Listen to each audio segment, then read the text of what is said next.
How pleasant that you could join us, the hook-handed man said with a sickly sweet voice. Violet immediately tried to scurry back down the rope, but Connell's assistant was too quick for her. In one movement, he hoisted her into the tower room. With a flick of his hook, sent her rescue device clanging to the ground. Now Violet was trapped as her sister. I'm so glad you're here, the hook-handed man said. I was just thinking about how much I wanted to see your pretty face. Have a seat. What are you going to do with me? Violet asked. I said, have a seat. The hook-handed man smiled and pushed her into a chair. Violet looked around the dim, messy room. I am certain that over the course of your own life, you had noticed that people's rooms reflect their personalities. In my room, for instance, I gathered a collection of objects that are important to me, including a dusty accordion on which I could play a few sad songs, a large bundle of notes of the adventures of the Baudelaire orphans, and the blurry photograph I've taken a long time ago of a woman whose name is Beatrice. These are items that are very precious and dear to me. The tower room held objects that are very dear and precious to Count Olaf, and they were terrible things. There were scraps of paper on which he had written his evil ideas and an illegible scroll, lying on a messy pile on top of the copy of the nuptial laws he had taken from Klaus. There were a few chairs and a handful of candles, which were giving off of flickering shadows. Littering all over the floor were empty wine bottles and dirty dishes. But most of all, there were drawings and paintings and carvings of eyes, big and small, all over the room. There were eyes painted on the ceiling and scratched onto the grimy wooden floors. There were eyes scrawled along the window sills, and one big eye painted on the knob of the door and led to the stairs. This was a terrible place. The hook-handed man reached into his pocket in his greasy overcoat and pulled out a walkie-talkie. With some difficulty, he pressed the button and waited a moment. Boss, it's me, he said. Your blushing bride just climbed up here to try and rescue the biting brat. He paused as Count Olaf said something. I don't know, with some sort of rope. It was a grappling hook, Violet said, and tore off the sleeve of her nightgown to make sure the bandage on her shoulder. I made it myself. She said it was a grappling hook, the hook-handed man said on the walkie-talkie. I don't know, boss. Yes, boss. Yes, boss. Of course, I understand. She's yours. Yes, boss. He pressed a button and disconnected the line, then turned to face Violet. Konolov is very displeased with his bride. I am not his bride, Violet said bitterly. Very soon you will be, the hook-handed man said, wagging his hook in a way most people would wag a finger. In the meantime, however, I have to go and fetch your brother. The three of you will be locked in this room until night falls. That way Konolov can be sure that you will stay out of mischief. What that? The hook-handed man stomped out of the room. Violet heard the door lock behind him, and then listened to his footsteps fading down the stairs. She immediately went over to Sunny and put a hand on her little head. Afraid to untie or untape her sister from fearing of incurring the word which here means bringing about Count Olaf's wrath, Violet stroked Sunny's hair and mumbled that everything would be all right. But of course, everything was not all right.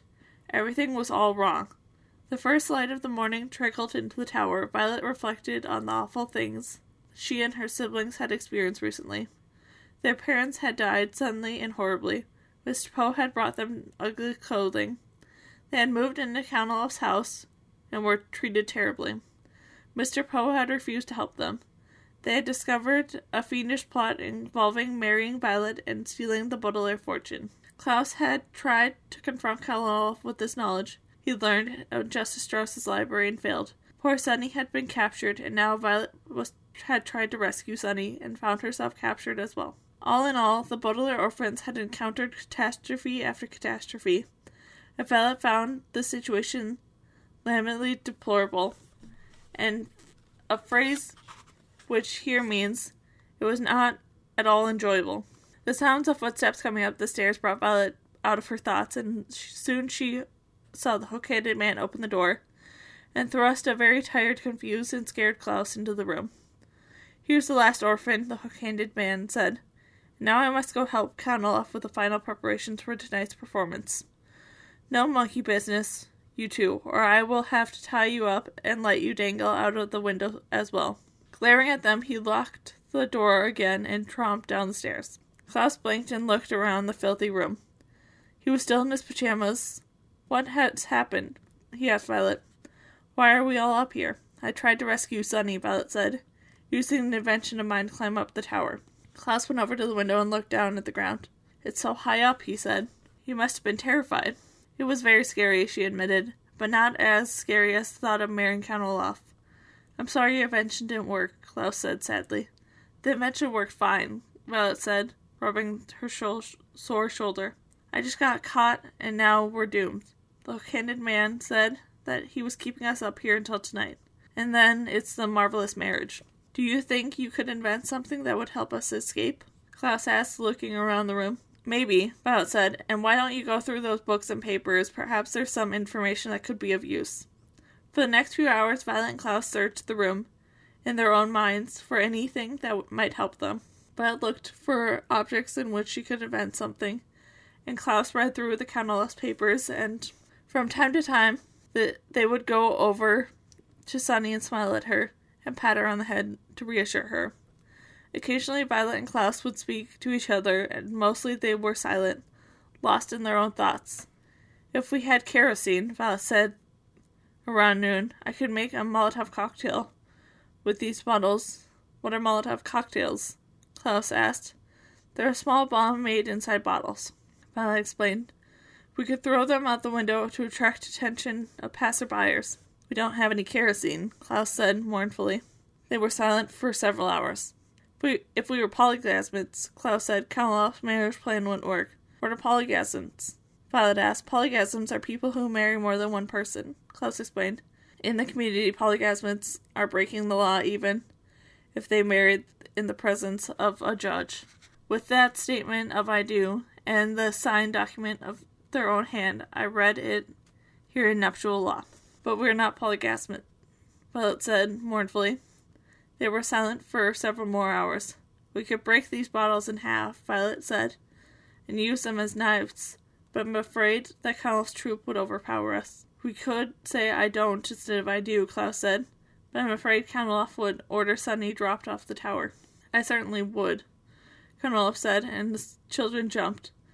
They had been so involved in their conversation that they hadn't heard him come up the stairs and open the door. He was wearing a fancy suit, and his eyebrow had been waxed so it looked as shiny as his eyes. Behind him stood the hook-handed man, who smiled and waved his hook at the youngsters. "Come, orphans," Count Olaf said. "It's time for the big event. My associate here will stay behind in this room and will keep his constant contact through the walkie-talkie.